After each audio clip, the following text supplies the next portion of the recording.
ada satu tempat ya emang orang-orang Yahudi tuh dimasukin ke situ kerja paksa, udah bentukannya kecil gini bisa sampai isinya bisa sampai 200 orang gitu. Udah dia tidur kayak gitu, terus udah gitu kasih makannya gizinya nggak jelas apa segala macam.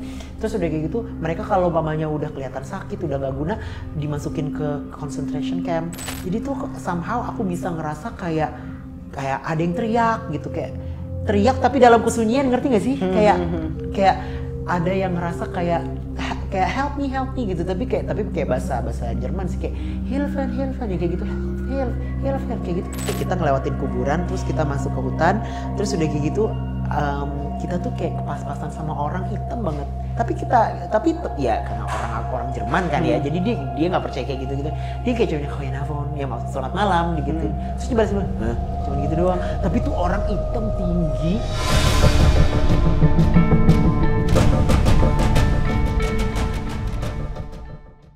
Assalamualaikum warahmatullahi wabarakatuh. Balik lagi di Opsan, obrolan santai. Sampai. Oh nggak nyampe Om ya. Alhamdulillah teman-teman, Om. Sekarang kita kedatangan bintang tamu yang mungkin klop dengan Om Hao ya. Pembukaan tadi ya. Iya, pembukaan nih. Sedikit. Ini sekarang ada Kak Aditya Elman. Halo. Thank you. Ya. Halo Kak. Halo, apa kabar? Om pakai bahasa Belanda Om, ngobrol. Ja, goedenavond. Ja, hartelijk welkom te obrolan santai. En we kunnen te spreken op de klisten over je ervaring. Dat is on Nederlands gewoon op de geweest met je gestudeerd en de ervaring over de geschiedenis. Spiritueel. Ja, maar is alleen gebruiken in de Indonesische taal ya. Ja. En de beetje in het Nederlands. Beetje nih, Ja. dikit-dikit bahasa Belanda ya. Ja. Dat is geen probleem ya. Nggak masalah.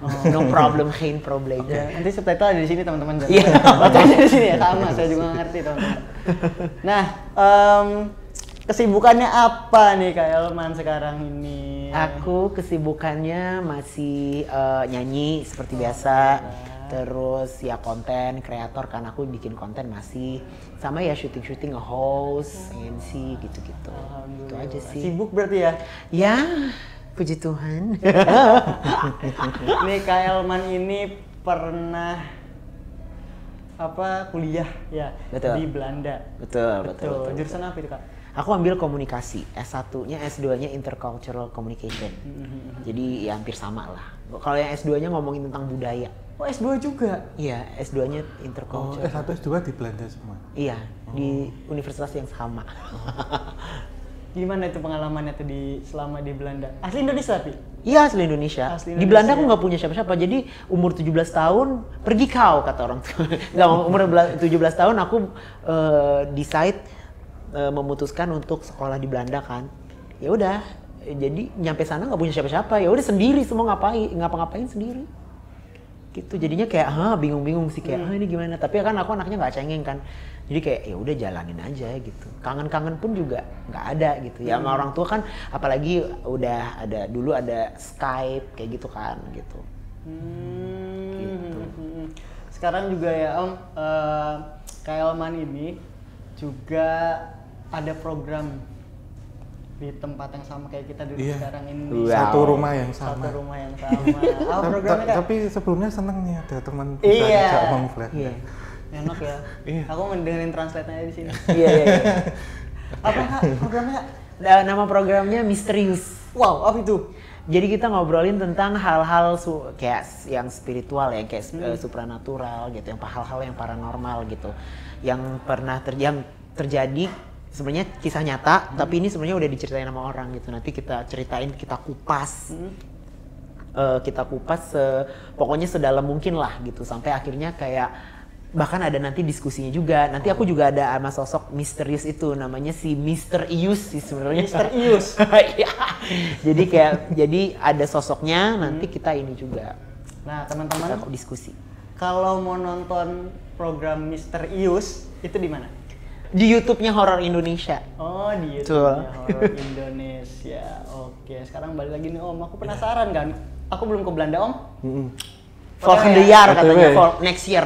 Iya, insya Allah. Nah, Kak Elman udah di Belanda berapa tahun berarti? Udah 9,5 tahun sih, hampir 10 tahun. ya. Nah, itu kan di Belanda nih. Deket nggak sih sama hal mistis di sana? Kak Elman merasakan nggak ada hal mistis? Jadi gini, kalau aku ngerasa mistis itu kan ketika komunitasnya atau kayak society-nya percaya sama itu gitu. Nah, jadi itu bakalan jadi sesuatu yang termanifestasi gitu kan ya. Nah, kalau di Belanda tuh orangnya kurang percaya sama yang kayak gitu. Jadi aku jarang banget ngerasain ada hal-hal mistis. Tapi pertama pindah aku itu dapet. Jadi pertama kali kita pindah, ya kan aku masih di Indonesia waktu itu, nyari-nyari apartemennya nggak bisa dulu nggak gampang karena belum ada internet yang kayak gitu kan. Jadi dicariin sama sekolah, jadi dicariin sama universitas aku. Nah, dicariinnya, pokoknya aku dibilang udah lu dapet rumah di sini, pokoknya ya udah nanti lu tinggal selama setahun kontraknya di sana gitu. Tiba-tiba aku datang, itu tuh bangunan tua. Terus udah kayak gitu, aku masuk, jadi kita kayak ada satu unit gitu, ada beberapa kamar gitu. Dan itu tuh kalau malam itu seru banget, batu-batu bata kayak zaman, pokoknya itu deh seru banget. Dan aku sempat setahun di sana, sering ngerasa merinding ya, tapi karena di sana student semua gitu, itu bentuknya kayak, tahu nggak sih kayak film Harry Potter, dorm gitu ya? Iya, yang kayak gitu aku dapetnya. Sebenarnya aku bisa aja sih dapet yang modern building gitu ya, bangunan modern, tapi waktu itu mungkin dapetnya yang itu gitu. Jadi wah, udah kayak bentuknya udah kayak rumah sakit, tapi tuh rumah sakit tapi tuh kayak penjara juga. Tapi itu jelek banget, dan itu tuh aku sering kayak merasa merinding kalau malam tuh gelap soalnya. Apalagi orang Eropa itu kan, orang Belanda ya, mereka tuh sangat irit listrik gitu. Jadi listrik yang kayak putih kayak gini tuh nggak putih, jadi remang-remang gitu loh. Jadi ya rumah di sana emang semua remang-remang, nggak ada yang kayak seterang ini gitu. Jadi emang kayak agak takut.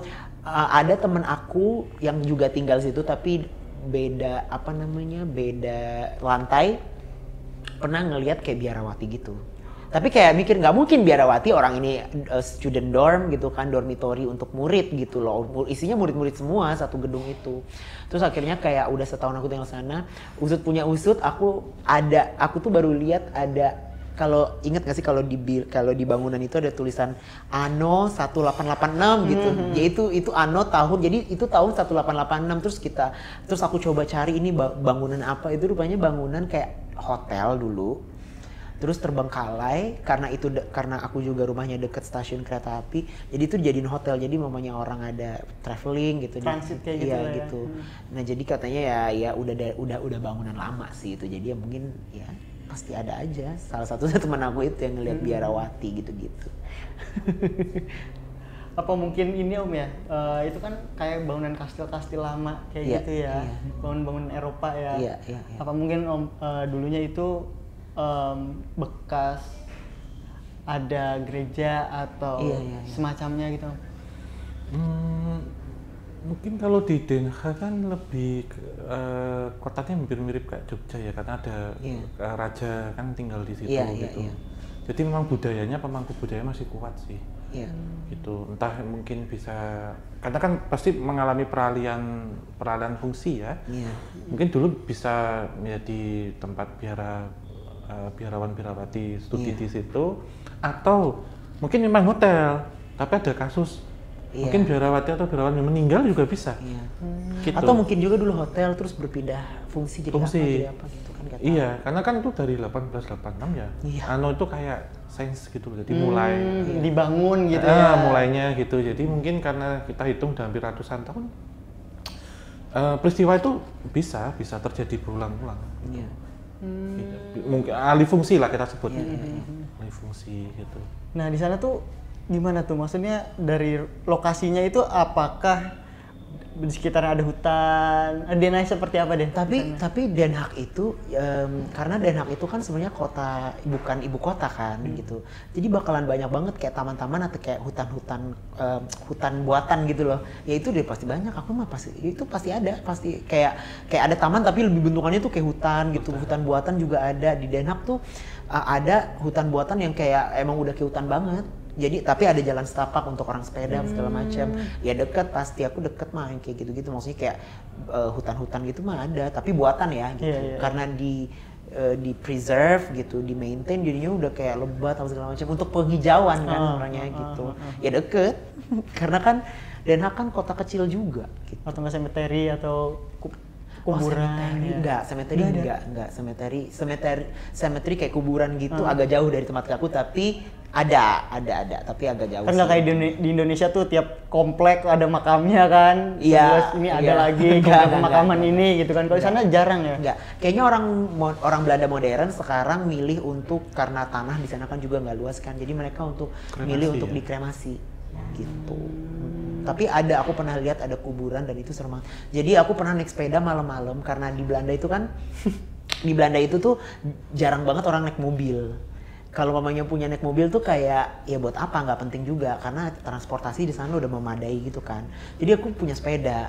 Nah jadi di Den Haag itu tuh deket dengan pantai North Sea yang apa namanya pantai apa sih namanya ya North Sea lah, pantai North Sea itu yang kayak selat yang hubungin ke UK. Nah jadi di sini Den Haag, terus pantai North Sea, terus udah kayak gitu United Kingdom gitu kan. Nah di situ ada namanya pantai Scheveningen. Nah pantai Scheveningen itu tuh kalau malam tuh kayak kayak pik 2 sekarang, hiruk pikuk dan segala macam. Terus nanti kalau mamanya udah jam 10 itu tuh udah mati, kayak kota mati, mati. Nah aku tuh dari tempat aku sama ke pantai itu tuh agak jauh. Nah aku naik sepeda. Nah aku pernah tuh yang kayak aku sama temanku orang Jerman, aku bilang kayak lu boncengin gue ya gitu pakai sepeda aku. Kayak ontel gitu. Iya sepeda ontel. Oke. Sepeda ontel. Terus kayak aku sama dia tetanggaan. Jadi kayak kita nongkrong bareng di Scheveningen, terus udah kayak gitu kayak pulangnya udah malam banget, terus udah kayak gitu kayak kita masuk kayak di hutan-hutan gitu.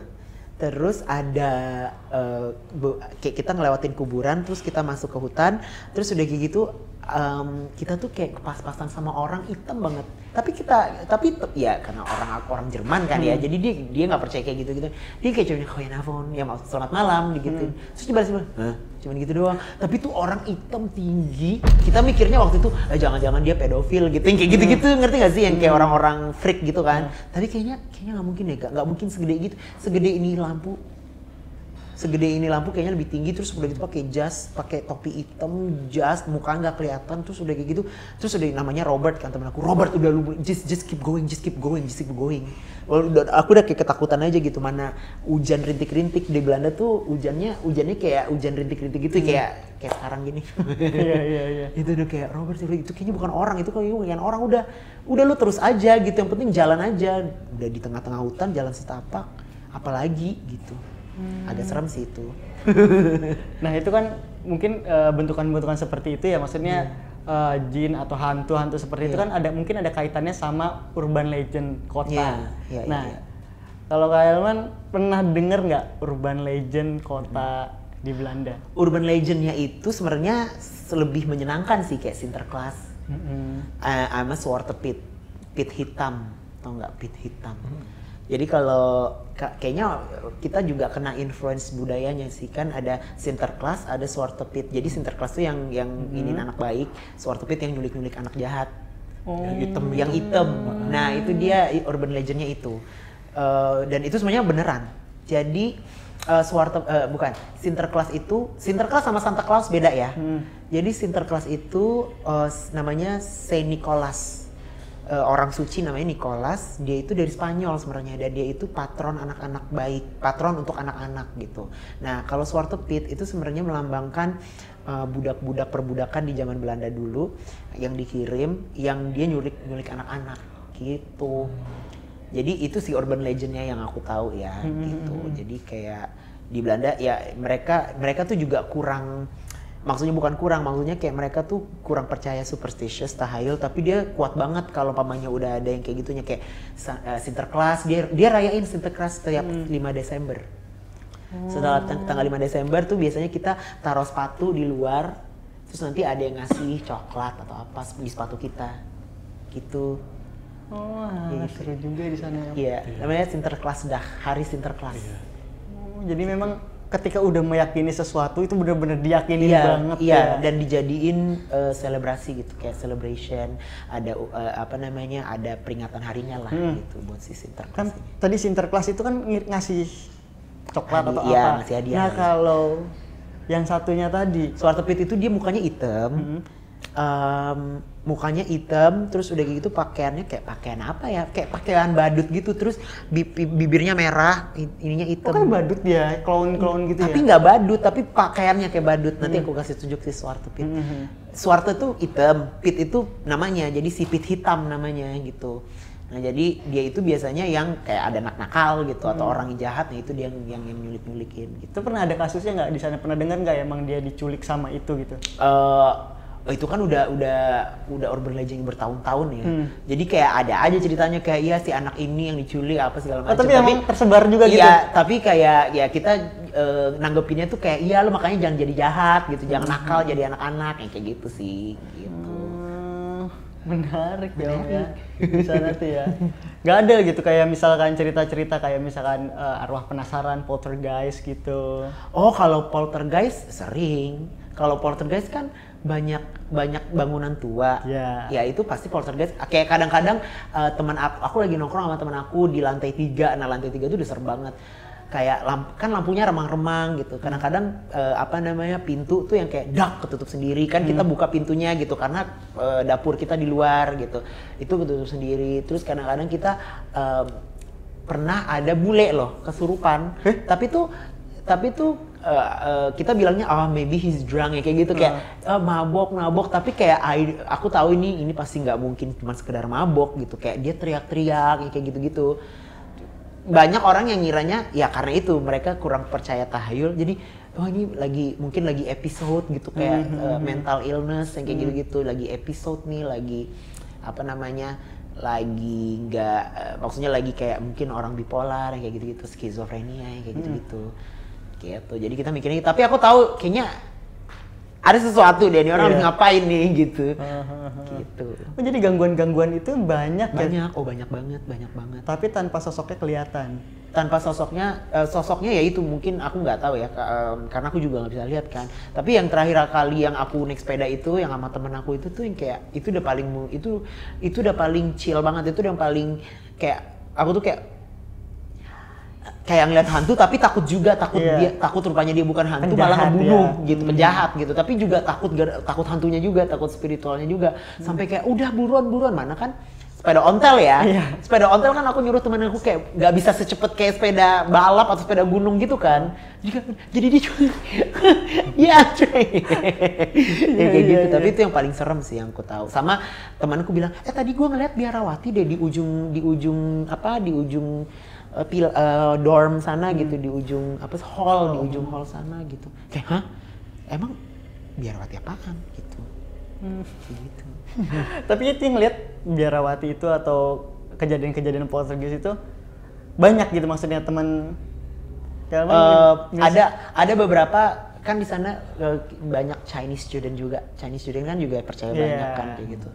Jadinya banyak juga tuh kayak mereka merasakan kayak gitu juga. Tapi dia kadang-kadang mungkin ini leluhur gue lagi mencoba trying to tell me something ya gitu.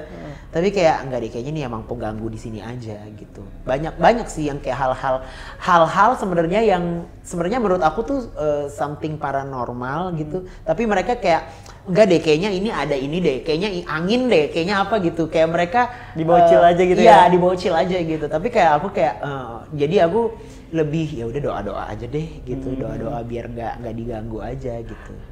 Tapi untungnya di kamar aku nggak, di unit aku ya. Di unit aku tuh kadang-kadang kayak air hidup sendiri gitu. Tapi kita mikirnya kayak, aduh ini pasti kan kita 5 orang tuh tinggal kayak ada 5 kamar di satu unit gitu. Aduh ini pasti si ini deh. Aduh ini pasti si ini deh lupa matiin. Kayak gitu. Padahal kan ya nggak, orang mungkin lagi di luar, lagi di apa gitu. Jadi yang kayak gitu kayak ya udah kita take it easy aja gitu. Serem juga sebenarnya ya. Eropa ya. Menarik ya. Iya. Malah katanya ada teman aku yang kan ada PPI kan, Perhimpunan Pelajar Indonesia, yang di London itu lebih serem lagi. UK itu malah katanya sarangnya hantu daripada tempat-tempat lain. Eropa yang lain ya. Iya. Menarik. The Ghost, apa sih dia? The Ghost Country kan, dia terkenalnya itu. Nah kalau sama Indonesia, kan deket nih pertukaran budayanya, terus juga sejarahnya, sisi historisnya. Nah kalau secara historis perhantuan, itu pocong, kuntilanak, dan kawan-kawannya terkenal nggak sih di Belanda? Mereka itu tahu, terakhir aku ketemu orang Belanda yang mempelajari tentang Indonesia. Ada sekolahnya di Leiden, jadi sekolah budaya Indonesia.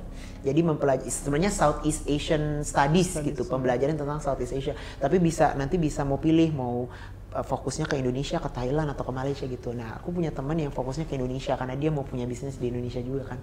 Dia itu malah taunya kayak Nyi Roro Kidul kayak gitu. Dia tahu kayak ya hantu aja biasa, tapi dia lebih taunya kayak ya ada Nyi Roro Kidul, dan dia kayak dia nganggapnya itu kayak patron sih, dewi kayak gitu. Deity ya kayak gitu. Jadi kayak mereka lebih taunya kayak gitu. Dan kita setiap ketemu orang kayak gitu, mereka juga udah tahu tuh kayak oh iya maksudnya orang Indonesia itu orang yang spiritual gitu. Pasti dia tahulah hal-hal yang superstitious kayak gitu. Mereka kalau yang ngerti Indonesia pasti tahu, kayak pocong, tuyul gitu pasti tahu. Kalau orang Indonesianya pasti tahu ya. Kenapa? Kalau orang-orang Indonesia sendiri sering nggak sih ketemu di sana? Sering. Banyak juga yang dari kecil dia sebenarnya orang Indonesia tapi kecil dan besar di Indonesia, tahu urban legendnya Indonesia, mereka banyak yang tahu juga gitu. Menarik Om ya. Jadi emang kalau di sana tuh lebih ke kayak yang dewa-dewa dewi gitu ya. Iya mereka ya kan dewa. Peri atau enggak kan, aku juga pernah denger sih katanya kalau ya Eropa sana lebih ke kayak misalkan ada satu deity gitu yang memang dia membawa berkah atau dia membawa keselamatan, itu yang bakal diyakini. Jadi mereka lebih kayak ini Om, ngambil energi positifnya gitu sih Om. Iya. Lebih ke ini ya, walaupun mungkin ada juga yang sisi kelamnya pasti tetap ada. Pasti. Tempat-tempat pembantaian atau perang dunia ya. Karena kaitannya sama perang dunia juga lebih dekat gitu. Dan aku pernah juga tuh yang ke Auschwitz. Itu serem banget. Auschwitz itu jadi pembantaian orang-orang Yahudi di zaman Nazi itu. Itu kok nggak salah mana ya, waktu itu aku juga ke Polandia deh apa mana namanya Auschwitz. Itu tuh ada satu tempat ya emang orang-orang Yahudi tuh dimasukin ke situ kerja paksa, udah bentukannya kecil gini, isinya bisa sampai 200 orang gitu. Udah dia tidur kayak gitu, terus udah gitu kasih makannya gizinya nggak jelas apa segala macam. Terus udah kayak gitu mereka kalau mamanya udah kelihatan sakit, udah nggak guna, dimasukin ke concentration camp. Udah nanti concentration camp kan pakai gas gitu kan, udah nanti dia mati. Udah habis itu kayak tumpuk situ aja. Nah itu baru aku ngerasa kayak itu merinding banget. Kayak aku mual waktu itu. Kayak bahkan aku kayak bisa denger, mungkin itu tempat kayak nightmare banget ya. Aku tuh orangnya juga sensitif juga kan. Jadi tuh somehow aku bisa ngerasa kayak ada yang teriak gitu, kayak teriak tapi dalam kesunyian, ngerti gak sih? Kayak ada yang ngerasa kayak help me gitu, tapi kayak bahasa Jerman sih, kayak Hilfen yang kayak gitu, help kayak gitu, kayak tapi cuma sebentar kan, dia bentukannya tuh kayak rumah gitu aja, terbuat dari kayu gitu. Itu serem banget. Itu aku kayaknya nggak mau lagi deh kesana. Serem banget. Sih aku baca itu sih di creepypasta kalau nggak salah, dulu tuh banyak di internet, di Kaskus kayak gitu tentang Auschwitz kayak gitu kan, kayak pokoknya kerja paksa kayak gitu kan modelannya, terus nggak layak lah cara ininya. Mereka tuh juga kayak tempat tidurnya tuh yang bertingkat gitu. Let's say tingkat 3 banyak, terus udah kayak ada tingkat 3 kanan kiri, bisa sampai kayak 70 orang sampai 100 orang, padahal ruangan sekecil ini gitu. Jadi udah pengap, udah apa ya, pokoknya nggak manusiawi banget. Nah di situ aku dan itu jadi museum kan. Nah di situ aku ngerasa kayak nggak enak banget. Aku kayak oh my god serem banget itu, kayak pingin buru-buru keluar, cabut aja gitu ya. Iya karena tuh lembab, nggak tahu deh itu lembabnya dibuat-buat, disengaja bikin lembab atau emang ya dibersihin tapi udah begitu aja gitu loh. Nah, Kak Elman pernah ke Kota Tua nggak, Jakarta? Pernah masuk ke lorong? Belum. Apa mungkin sama ya kayak gitu ya, kalau ada tempat-tempat lembab yang batu-batu pinggirannya? Oh gitu. Iya, mungkin sama yang kayak gitu. Kalau gitu maksudnya gimana Om? Apakah itu memang ada poltergeist kah di situ, atau roh gentayangan atau entitas apa yang sampai bikin tempat itu creepy? Apa hanya sekedar residual memory atau Ya, tempat-tempat pembantaian tentunya menyimpan residual energi dan memori. Itu nggak bisa hilang karena pembantaian ya. Iya. Mau dibersihkan ataupun dibuat seperti apapun gitu. Dan kemungkinan tempat serupa itu di masa lampaunya pernah terjadi kejadian serupa. Jadi mungkin terbukanya gerbang terdimensi itu juga memungkinkan. Oh. Gitu. Kayak karma gitu nggak sih? Iya, terulang lagi gitu. Tanah yang terkutuk kan ya. Oh. Okay. Mungkin ratusan tahun yang lalu sebelum ada pembantaian itu ada juga. Jadi tanah itu udah minta darah terus. Oh, oke. Gimana caranya tuh tanah nggak minta darah? Nggak bisa ya? Nggak bisa. Tentu harus dibikin satu ritual khusus. Okay. Kemudian tempat itu ada satu tempat ibadah biasanya yang tidak dipakai ibadah. Jadi gimana ya modelnya? Dan untuk mendoakan arwah-arwah yang penasaran, yang gentayangan, agar ini tidak terjadi lagi. Jadi kayak Darktorism itu kalau di Eropa kan memang banyak tempat-tempat gitu, genosida ya. Iya, genosida, gitu. Iya gitu. Terus yang di Berlin kan ada juga itu kayak monumen-monumen itu kan orang-orang dibantai di situ juga gitu. Nah itu aku juga ngerasa auranya nggak enak banget sih itu. Sensitif banget berarti ya Helman? Iya, aku sensitifnya tuh bisa ngerasain tapi nggak bisa ngelihat. Terus udah kayak gitu bisa kayak aku tuh bisa yang kayak gini, kayak pemegang gini, terus aku ngerasa bisa sedih sendiri, bisa kayak sakit hati sendiri gitu-gitu. Aku bisa tuh kayak gitu kalau tempat yang tua ya.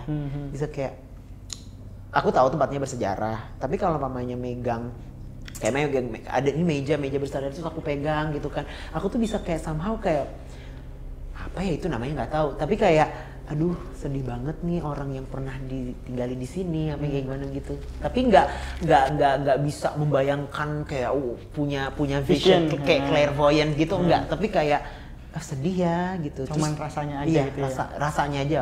Tapi kalau visionnya gitu nggak bisa. Mungkin bisa dilatih kali ya. Menarik sih, menarik. Nah, ya bisa sih sebenarnya kan konsepnya kan semua benda itu merekam ya. Merekam residual energi ataupun memori. Itu sebenarnya bisa ditangkap. Itu. Tapi memang butuh waktu dan sinkronisasi energi memang. Iya. Semuanya. Dan di Jerman itu banyak banget juga kayak dukun, tapi biasanya mereka itu dari orang-orang Romania. Orang-orang kayak gypsy gitu. Gypsy, ya. Di Belanda juga ada. Di Belanda kurang, tapi di Jerman ada. Soalnya mereka kan banyak imigran dari Romania. Dan lebih dekat ya. Lebih dekat. Ya. Gitu. Ya aku pernah di Jerman juga kan setahun. Terus kayak ada orang-orang kayak paranormal, tapi mereka tuh pasti yang bahasa Jermannya tuh aksen Romanianya keras banget. Terus yang kayak hidupnya alternatif banget gitu, dan ya bisa kali ya kayak voodoo gitu. Di Eropa juga ada misalkan kayak santet-santet gitu. Ada apalagi kalau Belanda Jerman kan itu dia Eropa Barat, mereka kan udah lebih kayak biasa aja ya sama hal spiritual superstitious gitu. Tapi kalau umpamanya kayak ke Czech Republic, Eropa Timur ya? Iya, pecahan Uni Soviet, itu mah juga masih kental ya di sana ya. Masih kental banget. Ya buktinya ada Dracula yang kayak gitu-gitu kan. Gitu-gitu. Menarik sih Om ya. Menarik. Itu kalau misal tim KTJ ke Belanda, emang ada rekomendasi kota mana? Ada, mesti ke Anne Frank, tau nggak? Anne Frank House, rumahnya Anne Frank. Jadi Anne Frank itu, dia itu orang Yahudi di zaman Nazi, jadi dia itu ngumpet. Jadi dia cuma ngumpet di salah satu rumah di lotengnya loteng kan namanya, atiknya. Ya udah dia di situ aja. Di situ terus dia sambil nulis. Jadi dia terus kayaknya dia meninggal juga di situ apa di mana aku lupa ya. Jadi ya dia pokoknya penuh dengan kayaknya juga tempatnya juga serem gitu, kayak ada pembantaian di rumahnya dia, tapi dia tuh selamat karena dia di loteng. Si orang-orang tentara Nazi ini nggak tahu kalau ada orang Yahudi tinggal di atasnya gitu. Ada namanya Anne Frank. Ada kok buku novelnya juga. Iya, aku pernah dengar juga sih. Iya, dia bentukannya kayak rumah kecil gitu. Tapi jadi museum kan, tapi sekarang antrinya banyak banget, say. Tapi kita bisa ngelihat itu nanti dia duduknya di mana waktu itu, nulis suratnya di mana. Terus ada kayak gitu kayak kan dia butuh bahan makanan dong. Dia nyuruh orang kepercayaannya dia untuk beli, karena dia bukan Yahudi kan gitu. Jadi untuk beli ke supermarket apa segala macam dibeliin semua, terus nanti dikasih ke dia gitu. Jadi dia seumur hidupnya berapa puluh tahun gitu berapa belas tahun gitu nggak pernah keluar rumah. di loteng aja terus gitu. Dan itu kayaknya serem. Aku pernah juga ke sana itu. Tapi itu sekarang udah jadi museum ya? Sekarang udah jadi museum. Tapi kayak aku ngerasa kayak bukan ngerasa seram, tapi lebih ngerasa kayak sedih gitu, kayak opres, kayak ini energinya energi teropres. Gitu. Nah kalau menurut Kak Elman nih, tempat yang suspicious deh, bukan museum kayak gitu, kan udah pastilah dia menjadi pusat lah ya, banyak sejarah di situ. Cuman kalau daerah atau lokasi yang menurut Elman suspicious banget, ini kayaknya angker deh, pernah lewat atau pernah melihat atau by feelings daerah sana? Ada daerah namanya Wassenaar, namanya Scheveningen-Bos. Kalau Wassenaar itu kayak Pondok Indahnya gitu. Tapi kalau Pondok Indah kan rame say, ya kan. Kalau ini enggak, rumah hutan, tapi orang-orang kaya semua di situ. Dubes biasanya tinggal di situ. KBRI atau kayak duta besar biasanya gitu. Tapi kayak mungkin aku nggak pernah sampai malam banget ke sana. Tapi aku yang dari pantai Scheveningen ke rumah aku ke Den Haag kotanya itu tuh kita harus ngelewatin namanya Scheveningen-Bos. Bos itu hutan, Scheveningen tuh nama tempatnya, jadi hutan Scheveningen. Dan itu tuh bentuknya jalan, ada jalan tramnya, ada tram, tau kan tram kayak MRT gitu, tapi yang kayak di jalanan juga gitu. Terus ada sepeda. Nah itu serem banget itu kok kayak pamanya, aduh jam 12 udah deh, mending gue cari teman di Scheveningen. Mungkin kayak yang teman aku kenal, gue nginep boleh nggak, pagi gue pulang gitu. Udah takut banget, soalnya kayak ya aku ketemu kuburan. Jadi yang teman aku tuh jadinya kayak cari jalan pintas, terus ketemu kuburan, terus ketemu nih sosok orang gede banget. Jadi kayak 2 kali doang tuh aku sendiri tuh naik sepeda. Abis itu nggak deh, makasih. Soalnya tram juga nggak sampai malam ya? Kenapa? Tram juga nggak sampai malam. Tram cuma sampai jam 11. Jadi ya emang harus, kalau nggak mobil ya sepeda gitu. Motor juga nggak ada di sana? Motor nggak ada. Motor susah dapat izinnya.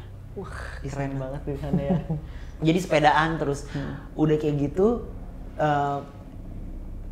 hutan, kanan kiri hutan. Terus udah kayak gitu,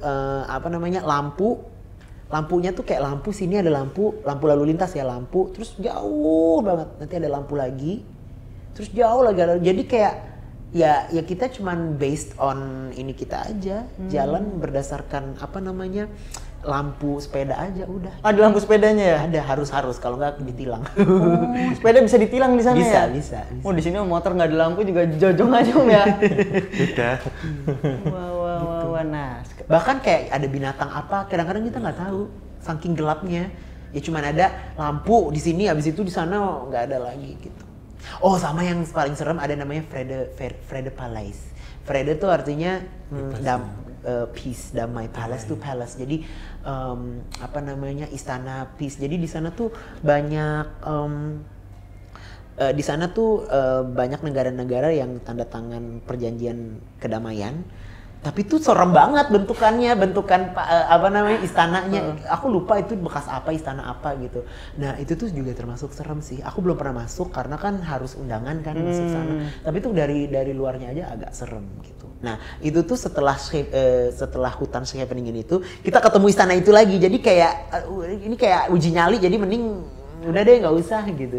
Iya. Jadi tempat ke tempat tuh dari tempatmu aja udah serem sebenarnya. Iya, dari tempatku udah serem. Terus udah kayak gitu hutan.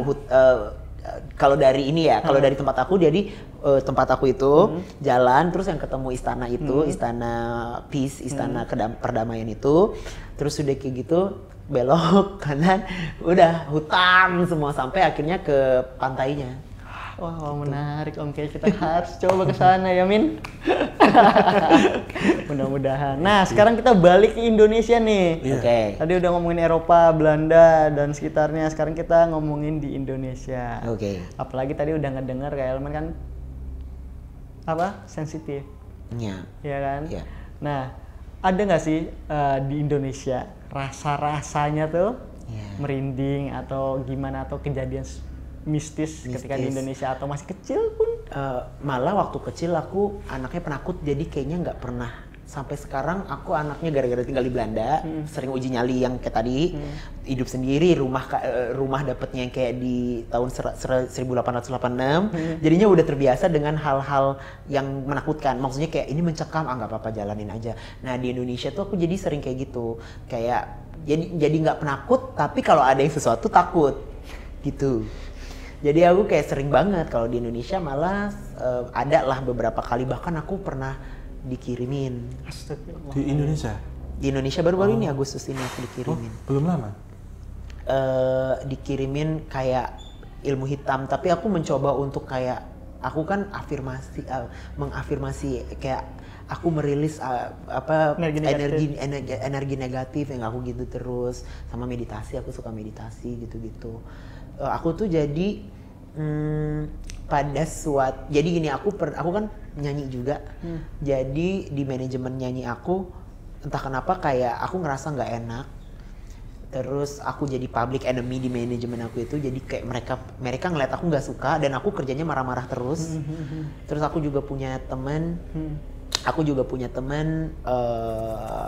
teman geng aku, ketika aku curhat tentang aduh di kerjaan gue lagi kayak gini-gini, dia malah pro ke teman aku. Jadi aku ngerasa kayak kok gue gak punya teman apa segala macam.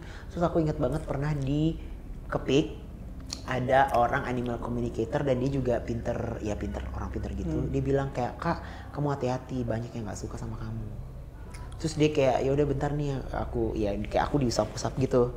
Oh udah agak jauh tapi belum pergi, tapi mending kamu mandi air garam lah atau apa segala macam. Kalau kamu punya kristal yang bisa kristal healing gitu, pakai aja Kak, segala macam gitu. Terus udah kayak gitu, jadi aku langsung telepon temen manajemen aku kayak tau nggak, mungkin selama ini sorry banget kalau mamanya gue nyebelin ya akhir-akhir ini gitu. Mereka bilang iya lu nyebelin, gak tau kenapa lu orangnya tuh aneh banget. Pas kerjaan kan manggung tuh aku pernah yang kayak cuman kayak kosong aja pikiran aku. Jadi kayak nggak konsen gitu. Kalau entertainment kan kita harus hahaha lah, apalagi nyanyi, MC gitu kan harus happy gitu kan, bawaannya harus membawa suasana gitu. Nah ini enggak. Aku kata teman aku kayak lu tuh kosong aja gitu. Kayak lu kok nggak fokus, yang biasanya Elman yang hahaha ceria, ini kok kayak gini gitu. Terus iya gue mungkin katanya ada yang ngirim. Udah kan akhirnya seminggu kemudian setelah aku sadar kayak kemungkinan ada yang ngirimin aku, terus aku manggung, ada manajer aku ada yang SMS, ada yang WhatsApp bilang halo ini saya ini namanya disebut, terus udah kayak gitu saya pingin kirim makanan buat Elman, pokoknya buat anak-anak manajemen, terus makanannya ini terus di bawahnya khusus buat Elman kasih yang ayam ya gitu. Terus udah kayak gitu teman-teman aku, ya salah satu teman aku kayak mungkin ini endorse kali, tapi endorse nggak mungkin jam 10 malam ya.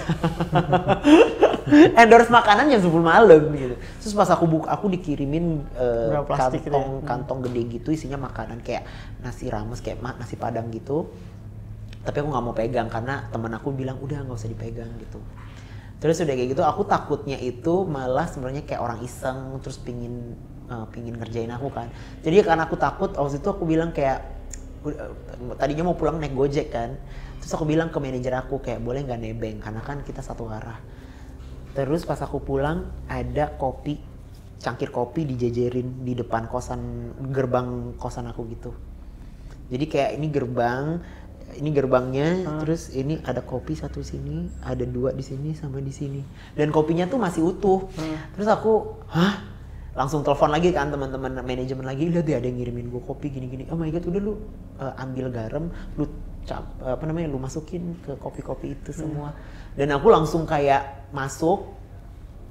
Untungnya aku masuk di gerbang kecilnya, nggak ngelewatin yang kopi-kopi itu.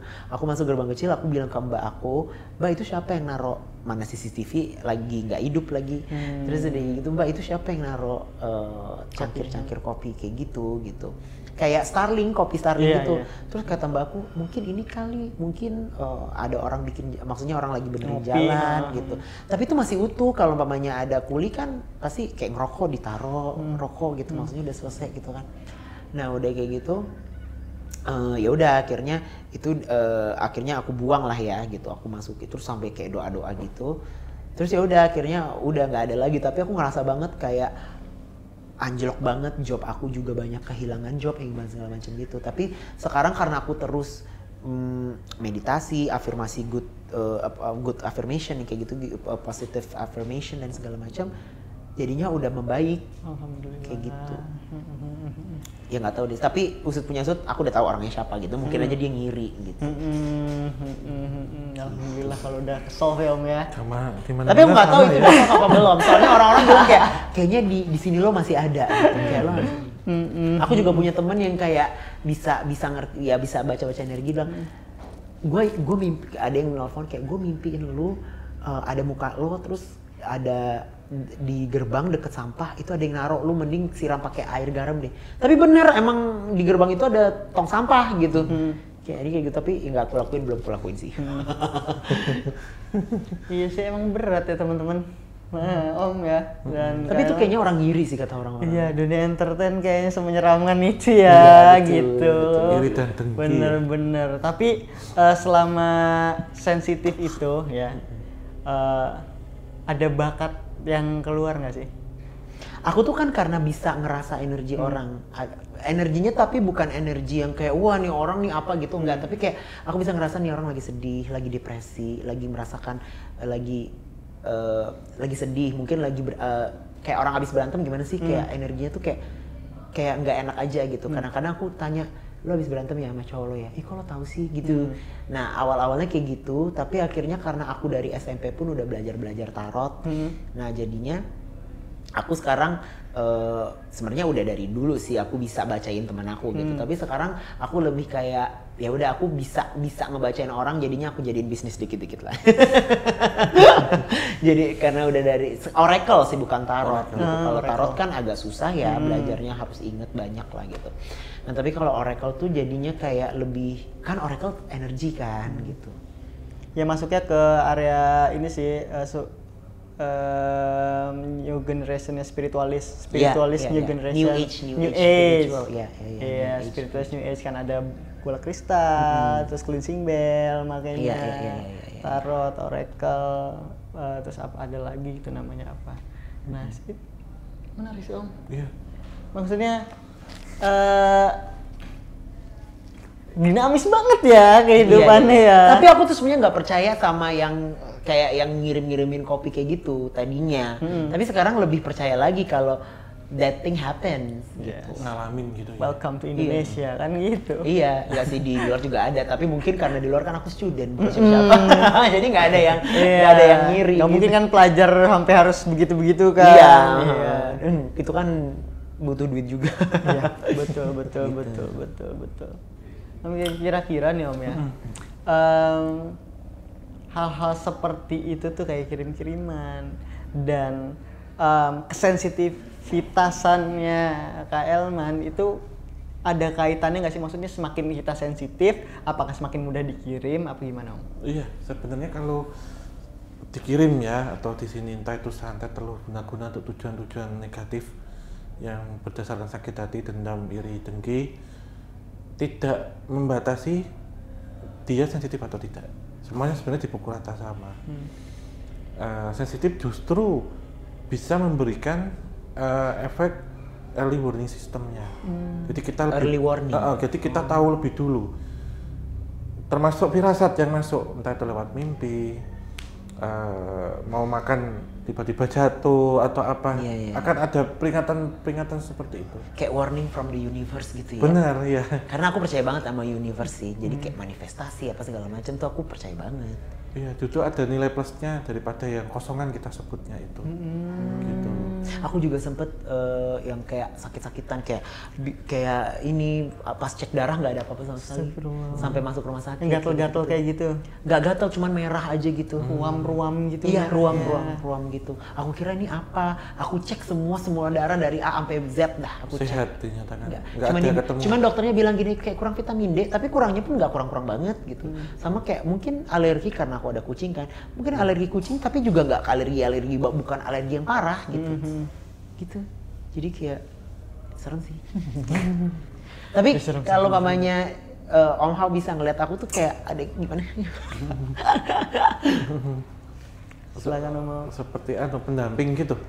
Bukan, maksudnya kayak yang masalah itu, masalah. Oh, untuk posisi sekarang. Sebenarnya kalau gini ya, kalau dibilang ada itu ada, tapi dibilang tidak ada. Jadi lebih mengacu pada sisanya, efeknya. Jadi proses ke recovery sih sebenarnya. Iya sih. Ketika Kak Elman mungkin ketemu orang, kemudian menularkan energi baik orang itu, atau menularkan atau menyerap, membantu orang, secara tidak langsung terkikis. Oh gitu. Secara semesta. Gitu. Jadi lebih ke organik untuk melepas. Iya. Jadi nggak usah ke dukun-dukun gitu, nggak usah lah ya. Nggak perlu sih. Ke orang pinter gitu nggak usah lah ya. Aku tuh masalahnya, aku kayaknya nih udah tahu siapa orangnya. Karena teman dekat aku rupanya. Karena dia juga suka itu. Suka klinik gitu ya. Dia suka gini.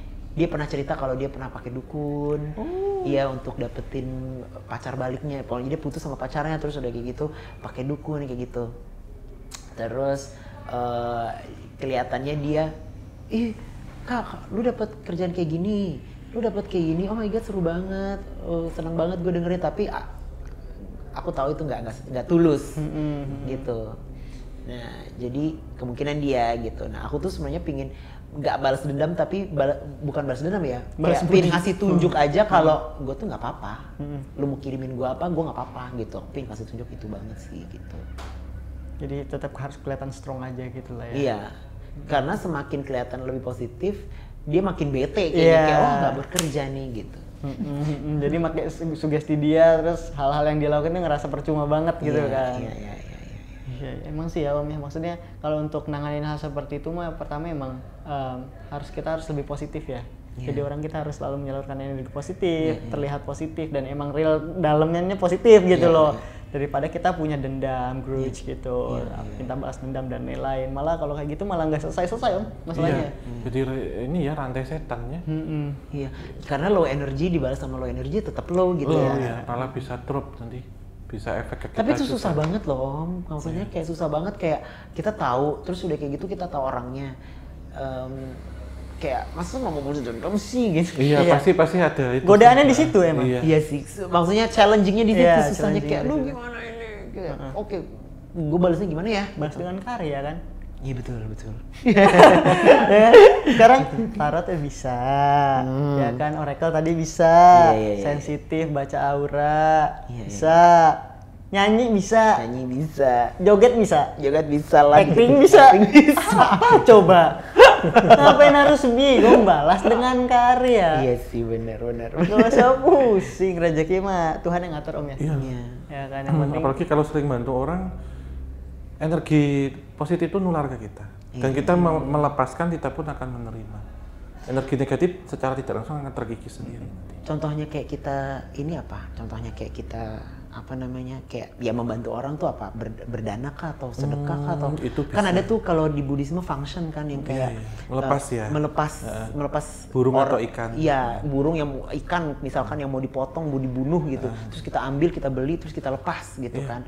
Itu termasuk bisa mengikis. Sebenarnya lebih ke semesta ya, maksudnya tidak sesama makhluk ciptaan Tuhan, apapun itu. Jadi makhluk tidak terbatas yang hidup, tapi entitas astral juga makhluk loh. Sekarang mereka minta tolong atau apa, itu nanti yang akan mengikis negatif.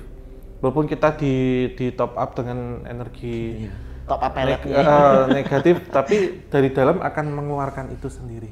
Justru kayak inner spirit sih. Oke. Ya gitu, seperti function sama. Jadi ibarat kata kita misal makan, kemudian ada rontokan roti diambil semut, itu pun sudah sedekah. Kasarannya. Iya. Jadi sebenarnya balasnya dengan energi baik aja gitu ya. Iya. Secara umum, mungkin kalaupun kemudian itu pekat di tubuh kita, pasti akan ada orang yang membantu dari tempat lain. Karena kan tabur tua ya, walaupun yang kita bantu itu belum tentu memberikan impact positif ke kita, tapi kita akan dibantu oleh yang lain. Harapannya kan gitu, karena tabur tua ya hukumnya gitu. Jadi tapi aku kan udah tahu temanku siapa. Perlu ditemenin lagi ya, kamu tuh perlu ditemenin atau kayak Aku sih sekarang udah agak jaga jarak sih gitu. Karena pas aku tahu siapa dan aku aware kayaknya nih aku dikirim-kirimin, kehidupan dia juga jadi hancur. Bukan hancur, dia berantem sama ini gitu. Iya, justru sebenarnya kita terima kasih dengan orang seperti itu karena energi positif dan rezekinya ditransfer ke kita. Justru sebenarnya. Iya. Kalau kita membalas berarti kita pun mengembalikan serupa. Yang paling gitu. Godaan-godaan kita awal-awal doang seret-seret atau enggak ya kayak gatel-gatel ruang dikit itu awal-awal aja. Iya. Sisanya kan efek-efek. Kan perlahan. Iya. Ada yang tanya lagi nggak? So far sih nggak ada sih. Aman. Cuman kayak aku masih shock aja kan, maksudnya aku tinggal 10 tahun di Belanda, maksudnya termasuk pemberani, kayak nggak percaya dengan hal-hal. Aku percaya akan energi spiritual dan segala macam, tapi kayak santet-santet gitu kayaknya kurang deh gitu. Tapi pas dengan adanya kayak gitu, aku kayak ternyata ada loh yang kayak gitu. Sampai aku ngerasain kayak aku jadi musuh semua orang, public enemy, job banyak klien-klien yang banyak yang kontak tapi nggak ada yang deal kayak gitu-gitu. Itu sempat banget Pak, sempat down banget gitu aku. Sempat nggak ngapa-ngapain gitu. Tapi untungnya di akhir penghujung tahun ini tuh getting better gitu. Unik ya. Dunia entertain itu sangat unik teman-teman. Keras banget. Walaupun kita ngerasa nggak ngejatin siapapun. Iya kan, kita try our best lah. Iya betul. Tapi ya kadang memang godaan dan cobaan setan itu kan seperti itu bentuknya. Bener ya. Iya. Wah seru banget sih. Aku jadi pengen ke Belanda. Iya, nanti kan tim KTC ke Belanda. Amin. Iya. Bisa. Aku jadi tour guide-nya ya. di Belanda tuh ada juga ya. Ini saking mereka tidak spiritualnya. Iya. Ada namanya itu klub malam. Namanya Club Church. Namanya gereja karena dulu bekas gereja. Oh, dipakai untuk klub malam. Oh. Klub malamnya yang klub malam yang tanda kutip ya. Iya, kayak gitu. Bener. Menarik ya, di sana kita seru-seru juga kayak kalau dilihat dari tingkah lakunya orang Belanda nih. Mereka sangat terbuka banget sih. Ja, cukup mungkin ya. Dat is genoeg. Bedankt voor dit gesprek. En tot morgen. Tot morgen. En niet vergeten om te subscribe. Itu allebei. Allebei ya dua-duanya. Ya mungkin terima kasih. Ya, Thank you, besok Del. kita berikutnya akan ngobrol lagi di misterius ya, di horor Indonesia. Ya. Dan tetap dukung channel Obrolan Santai. Dan ada adiknya namanya apa Mas? Ada Cleonan dan Kelam, tapi tak sekelam hidupmu, tapi kelam judulnya saja. Dan tentunya tim KTC dengan cara like, subscribe dan nyalakan lonceng, kita share sebanyak mungkin dan tinggalkan kritik, masukan dan saran hanya di kolom komentar. Akhir kata, wabillahi taufiq wal hidayah. Wassalamualaikum warahmatullahi wabarakatuh. Muga tansah pinaringan rahayu, sagung dumadi.